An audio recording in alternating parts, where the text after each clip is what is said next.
बहुत ज़बरदस्त। पहले तो हमें थोड़ा सा ये था कि जिस तरह टारगेट सेट हो गया था 402 रन का, बहुत बड़ा टारगेट था।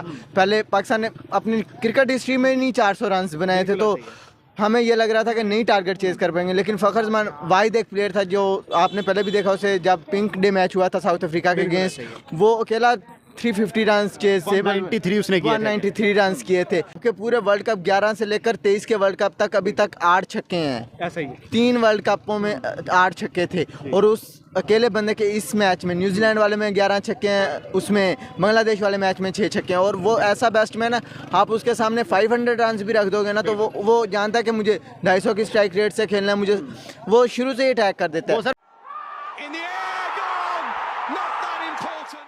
अस्सलाम वालेकुम। वालेकुम सलाम जी, तो सर क्या नाम है आपका? जवाद अहमद। ठीक है, तो सर जिस तरह आज पाकिस्तान ने न्यूजीलैंड को शिकस्त दी है, पाकिस्तान की इस जीत को किस तरह देखते हैं? बहुत ज़बरदस्त। पहले तो हमें थोड़ा सा ये था कि जिस तरह टारगेट सेट हो गया था 402 रन का, बहुत बड़ा टारगेट था। पहले पाकिस्तान ने अपनी क्रिकेट हिस्ट्री में नहीं 400 रन बनाए थे, तो हमें ये लग रहा था कि नहीं टारगेट चेज़ कर पाएंगे। लेकिन फ़खर जमान वाहिद एक प्लेयर था जो आपने पहले भी देखा, उसे जब पिंक डे मैच हुआ था साउथ अफ्रीका के अगेंस्ट, वो अकेला 350 रन चेज से 193 उसने किए थे। 193 रन किए थे। तो आज उसने वो परफॉर्मेंस दिया। आपने पहले मैचेस में उसे चांस नहीं दिया, साउथ अफ्रीका वाले मैच में उसका चांस बनता था। अफगानिस्तान हमें यही बताया गया कि वो इंजर्ड है। लेकिन हमें लाहौर कलंदर की मैनेजमेंट ने, जब लाहौर कलंदर की मैनेजमेंट का इंटरव्यू हमने सुना, तो वो बता रहे हैं कि सिर्फ इसको खिला नहीं रहे थे, ये कोई इंजर्ड नहीं था, ये फिट था। जब फिट खेला, आप देख लें बांग्लादेश वाला मैच 81 रन, और उसने पूरी बैटिंग में जान भर दी है। आपके पूरे वर्ल्ड कप 11 से लेकर 23 के वर्ल्ड कप तक अभी तक 8 छक्के हैं। ऐसा ही 3 वर्ल्ड कपों में 8 छक्के थे, और उस अकेले बंदे के इस मैच में न्यूजीलैंड वाले में 11 छक्के हैं, उसमें बांग्लादेश वाले मैच में 6 छक्के हैं। और वो ऐसा बैट्समैन है, आप उसके सामने 500 रन भी रख दोगे ना तो वो जानता है कि मुझे 250 की स्ट्राइक रेट से खेलना है, मुझे वो शुरू से ही अटैक कर देता है। वो सर मैच विनर प्लेयर, जिस दिन वो अकेला खड़ा हो जाएगा हमें किसी की जरूरत नहीं है। हमें ज़रूरत ही नहीं। आपका लास्ट बैट्समैन भी अगर उसके साथ पार्टनरशिप बनाना चाहे तो बना सकता है, क्योंकि शहीन ने बनाई है, उसके साथ हसन अली ने बनाई। वो इस स्ट्राइक रेट से खेलता है कि वो हिटिंग करता है, वो अटैकिंग कर। और जब आप अटैकिंग पर जाते हो तो बॉलर जो होता है अपोजिट टीम का, एक मेन बॉलर पर आप अटैक करो, पीछे बैकवर्ड पर सारी टीम बैकवर्ड पर चली जाती है। तो सर हमारे बॉलर्स ने किस जगह लैग किया है जो उन्होंने 402 जैसा बड़ा टोटल खड़ा कर दिया है? सर सबसे बड़ी मेन रीज़न आप देखें कि बेंगलुरु का ग्राउंड 55 से 50 मीटर की और उसकी बाउंड्री है बहुत छोटी, और फास्ट बॉल उधर ना तो ब्रेक थ्रू हो रही थी, बॉल ब्रेक हो ही नहीं रही थी। जब पिच पर बॉल ब्रेक नहीं होती ना, इसका मतलब है कि बॉल ने स्पीड पकड़नी है, ब्रेक की वजह से बॉल स्पीड लो हो जाती है। और छोटा ग्राउंड है, थोड़ी सी आपने पुल की तो शॉट चली जाती है। आपको नहीं लगता पाकिस्तान ने ट्रिक मिस की है 4 फास्ट बॉलर खिला के? कम से कम एक स्पिनर खिला लेते। आप देखें कि आप अपोजिट टीम की तरफ जाएं, बिल्कुल सही है। उन्होंने 2 फास्ट बॉलर खिलाए, उनके पास पीछे इंजरी के बावजूद भी उनके पास पीछे काइली जैमिसन पड़ा था, उनके पास फास्ट बॉलर पड़ा था। लेकिन जिमी निशम को भी खिला सकते थे, अच्छा जिमी निशम इंजर्ड था उनका, जिमी निशम भी इंजर्ड था, मैट हेनरी भी, ये दोनों प्लेयर उनके इंजर्ड। उसके बाद कैली जेमिसन उनका पास फास्ट बॉलर पड़ा था, लेकिन उन्होंने नहीं खिलाया, वो 2 फास्ट बॉलर के साथ आए। इसी तरह आप अफगानिस्तान वाले मैच में देख लें, अफगानिस्तान भी 2 फास्ट बॉलर के साथ आया था।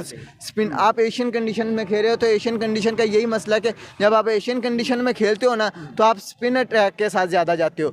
हमारे स्पिनर उस तरह परफॉर्म नहीं कर रहे। लेकिन आप देखें अभी भी जो स्पिनर्स के ओवर है, आप वसीम जूनियर फास्ट के अलावा 3 फास्ट बॉलर ने करवाए 90 रन, 80 प्लस सबको लगे, तीनों को 80 प्लस रन लगे, और 29 ओवर में यानी कि आपने 250 रन दिए हैं। और स्पिनर के जो 10 ओवर हैं, 12 ओवर उन्होंने किए, उन्होंने उनमें सिर्फ मैक्सिमम 70 रन दिया, और स्पिनर ने रन रोके है। इसी तरीके से आप न्यूजीलैंड के देख लें, फ्लिप आया, हम मैच जीत गए हैं लेकिन फ्लिप आया, उसको रन्स नहीं लगा है। स्टार्ट में उसने मैडन ओवर कर दिया, मैडन ओवर आते साल वो प्रेशर एक बार लगा कि जब उसने मैडन ओवर किया कि ये जाएंगे।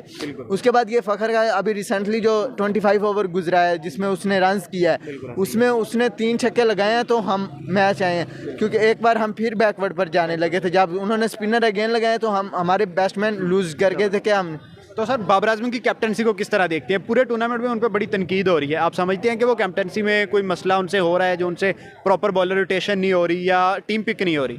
टीम पिक का मसला नहीं है, जब टीम में ग्रुप बंदी होती है ना तो टीम आपके खिलाफ खेलती है। आप जुल्करनैन हैदर का इंटरव्यू उठाकर देख लें, आप उमर अकमल का इंटरव्यू उठाकर देख लें, आप यूनुस खान का इंटरव्यू उठाकर देख लें, सईद अजमल का इंटरव्यू उठाकर देख लें। कुरान पर कस्में उठाई थी कि आपने परफॉर्म नहीं करना, आपने ये बात इस रूम से बाहर भी नहीं निकालनी। और इस वक्त भी वही हाल हुआ है कि बैकवर्ड पर सिर्फ उसके साथ जो दो खड़े हैं स्पोर्ट में, वो रिजवान है या कोई और है, वही 2-3 खड़े हैं, बकाया टीम उसके अगेंस्ट आई हुई है। और सबसे मेन वजह है कि आपका मैनेजमेंट, आपका बोर्ड, टीम, जब आप टूर्नामेंट में टीम भेज रहे हो, वर्ल्ड कप खिला रहे हो और उसमें भी आप अपनी टीम को सपोर्ट नहीं कर रहे, और आप उस कंट्री में टूर्नामेंट खेलने जा रहे हो जहाँ पर आपको 100% श्योरिटी है कि आपकी 0% सपोर्टिव होगी, क्राउड होना ही नहीं आपका। और एक मैच में है, वो ऑस्ट्रेलिया वाले मैच में था, मेरे ख्याल में 10% या 15% थोड़ा सा क्राउड था। या कोलकाता में सर अच्छा रिस्पांस मिला है, बाबर आजम को बड़ा क्राउड ने रिस्पांस दिया है। कोलकाता उनका मेन सिटी है, उधर पाकिस्तानी आते भी हैं, बिजनेस है। एक दिल्ली में मिलना था इनको सपोर्ट, लेकिन अल्हम्दुलिल्लाह आज हम जीत गए। अब हम दुआएं करेंगे या अल्लाह खैर करे, श्रीलंका वाले मैच में बारिश ही आ जाए न्यूजीलैंड का, क्योंकि ये टफ होगा कि न्यूजीलैंड श्रीलंका से हार जाए। अगर बारिश आ जाएगी तो हमारे लिए एक स्पोर्टिव वो पेज बच जाएगा कि हमने बस हराना है। और आज हम दुआ करें कि जो सेकंड मैच हो रहा है इंग्लैंड वर्सेस ऑस्ट्रेलिया, वो इंग्लैंड जीत जाए। इंग्लैंड अभी तो नहीं लग रहा, क्योंकि स्टार्टिंग जो उन्होंने किया है वो पोजीशन उन्होंने अपनी लूज़ कर दी है। इस वजह से अब यही है कि आज इंग्लैंड जीत जाए। आगे परसों को ऑस्ट्रेलिया भी वीक पड़ी है, उनके 3-4 इंजर्ड पड़े हैं। इस वजह से ऑस्ट्रेलिया अफगानिस्तान से भी अगर अफगानिस्तान से आ जाती है तो फिर हम कंफर्टेबल